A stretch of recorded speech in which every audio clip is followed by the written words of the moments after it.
চলে এলাম আপনাদের মাঝে আরও একটা নতুন রেসিপি নিয়ে। আজকে আমি গরুর নলা বা নেহারি যে যেটাই বলেন, আমি যেভাবে রান্না করি রেসিপিটা আপনাদের সাথে শেয়ার করব। আসসালামু আলাইকুম, welcome back to my channel. সবাই কেমন আছেন? আশা করছি সবাই ভালো আছেন, সুস্থ আছেন। আলহামদুলিল্লাহ, আপনাদের দোয়ায়, আল্লাহর অশেষ রহমতে আমরাও ভালো আছি। তো আজকে আমি যেভাবে নেহারিটা রান্না করে থাকি সবসময় সেটাই শেয়ার করব আপনাদের সাথে। অনুরোধ রইল ভিডিওটি না টেনে পুরোটাই দেখার চেষ্টা করবেন, আর দেখার শুরুতে একটা লাইক দিয়ে দেখা শুরু করবেন। আপনারা যে যেখান থেকে ভিডিওটি দেখা শুরু করছেন, আমি আশা করব ভালোবেসে একটা লাইক দিয়ে দিবেন আর ফুল ওয়াচ দিবেন। আমি একদম ওয়াচ টাইম পাচ্ছি না, আমি কিন্তু সবার ভিডিওতে ফুল ওয়াচ দিয়ে দেখি। তো এখানে আমি গরুর নলাগুলা ভালোভাবে ধুয়ে পরিষ্কার করে এখন একটা পাতিলে নিয়ে নিলাম সিদ্ধ করার জন্য। এখানে আমি পর্যাপ্ত পরিমাণে পানি দিয়ে দিলাম হলুদ গুঁড়ো 1 টেবিল চামচের থেকে একটু কম হবে, দিয়ে দিলাম লবণ। আমি হলুদ গুঁড়োটা পরে আবারও দেব, এখন শুধু সিদ্ধ করার জন্য কিছু হলুদ দিয়ে দিলাম। তাই তো আমি সিদ্ধ করে নিচ্ছি, আমি ঢাকা দিয়ে নলাগুলা সিদ্ধ করে নিচ্ছি। রাতের বেলা আমি নলাগুলা সিদ্ধ করে রেখেছি, পরের দিন সকালবেলা আমি সবগুলা মশলা দিয়ে নলাগুলা রান্না করে নিব।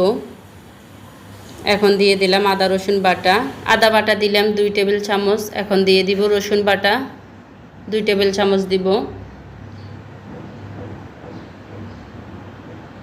আদা রসুন বাটা দিয়ে দিলাম। এখন হাফ চা চামচের মতো আমি আবারও হলুদ গুঁড়ো দিয়ে দিলাম জিরা গুঁড়ো 2 চা চামচ, দিয়ে দিচ্ছি ধনিয়া গুঁড়ো 2 চা চামচ একদম উঁচু করে।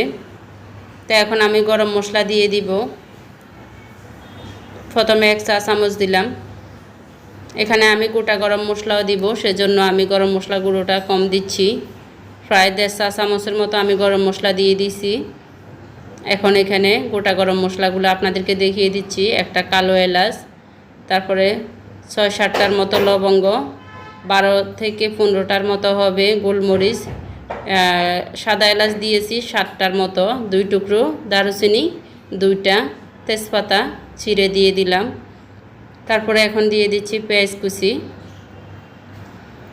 আমি প্রায় 1 কাপের মতো পেঁয়াজ কুচি দিয়েছি।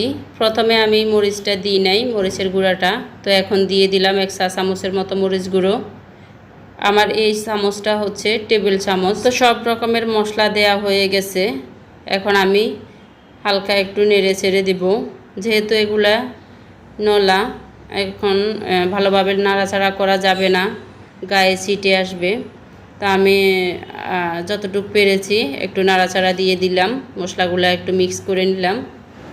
আরও ভালোভাবে এগুলা কষিয়ে নিতে হবে। তো আমি এখন ঢাকা দিয়ে কষিয়ে নিচ্ছি। যারা আমার ভিডিওটি নতুন ভিজিট করছেন, প্লিজ আমার চ্যানেলটা সাবস্ক্রাইব করে দিবেন। আর যারা ফেসবুক থেকে দেখছেন, প্লিজ পেজটি ফলো করে দিবেন। আর অলরেডি যারা ফলো সাবস্ক্রাইব করে দিয়েছেন তাদেরকে অসংখ্য ধন্যবাদ।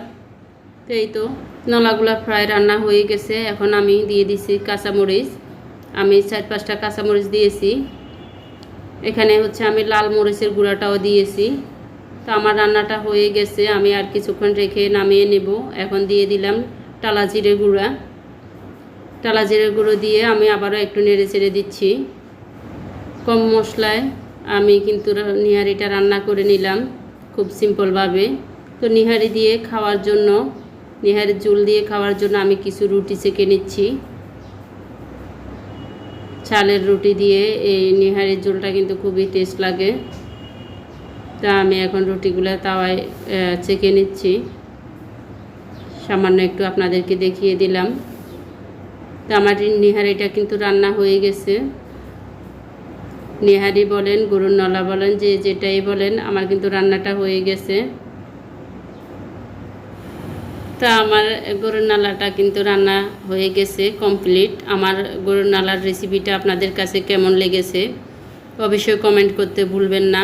আর এতক্ষণও যদি কেউ একটা লাইক দিতে ভুলে গিয়েছেন, প্লিজ একটা লাইক দিয়ে দিবেন। একটা লাইক দিয়ে যদি ভালো লাগে আপনাদের কাছে, বন্ধুদের মাঝে শেয়ার করে দিবেন, সবাইকে দেখার সুযোগ করে দিবেন। দেখেন কতটা লোভনীয় হয়েছে গরুর নালাটা। আমি কিন্তু এটা আগের দিন কষিয়ে রেখেছি, পরের দিন রান্না করে ফেলছি। খুবই সুন্দরভাবে রান্না হয়ে গেছে। তো এতক্ষণ পর্যন্ত আমার ভিডিওটি দেখার জন্য সবাইকে অসংখ্য ধন্যবাদ, যারা যারা আমার ভিডিওটি দেখছেন ধৈর্য ধরে।